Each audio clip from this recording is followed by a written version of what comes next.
Hello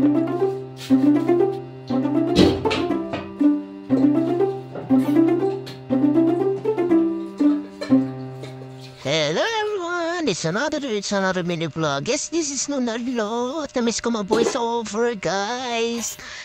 Actually, guys, itong video na to ay noon time na namalengke kami ni Mr. So, tapos na yan yung kakalatan. It's a disaster.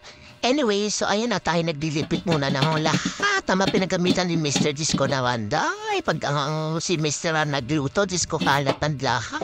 Ewan ko ba, ba't nga ba ganun yung mga lalaki magluto? Masarap magluto, pero my God, ang kala. So anyway, so ayan, at medyo pagod na pagod dyan si Nunalot. And then, sabi ko ay magsasaing na rin ako kasi mag-aalas 11 na yata dyan, alright? And then, inilabas ko ulit yung malit na isda. After that, guys, naipasok ko na lahat yung napapalitin namin sa palengke.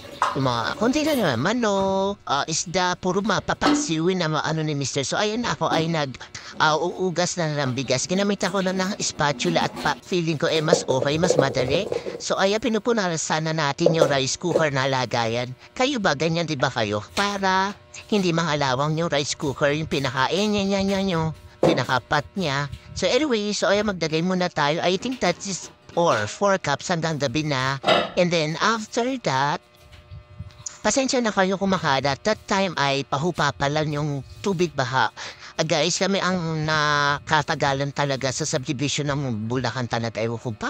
Touch basing kami ng mga kapitbahay namin, mga subdivision. So anyways, ayan, naglagay na ako ng tubig, 4. And then kukuha ko dyan ng suka. Totoo guys, pag gumamit kayo ng suka, hindi mapapanisa na inyong kanin, kaya gawin nyo na din guys. Actually, hindi ko pa nabamagit sa nanit ko to nakakalimutan ko lagi, kaya gumamit kayo ng suka. Ay nako, legit na matagal hindi napapanisan ang ating kanin.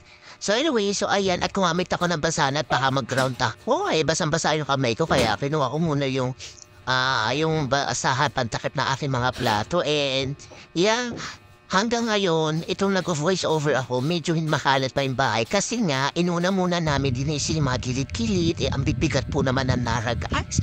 So ayan, pagkatapos magligpit, magsaing, ay ako nagpahinga muna at ikinaas ko aking mga bata. Ako'y pagod na tay. And then, ayan, bumalik na naman ako dahil nakakain na yung aking magkamanong lunch. Siguro around 1 o'clock na, 1:30. Wala nang katapusan, Dikpita. Minsan nagsasawa na rin talaga ako. Sabi ko nga sa asawa, ano ba yan? Napapagod na ako maglikpit. Nahuumay na rin ako, likpit. So anyways, ganyan taga ang buhay na ating buhay sa loob ng bahay. So yun lang guys. Thank you for watching. Please follow my page. Annyeong!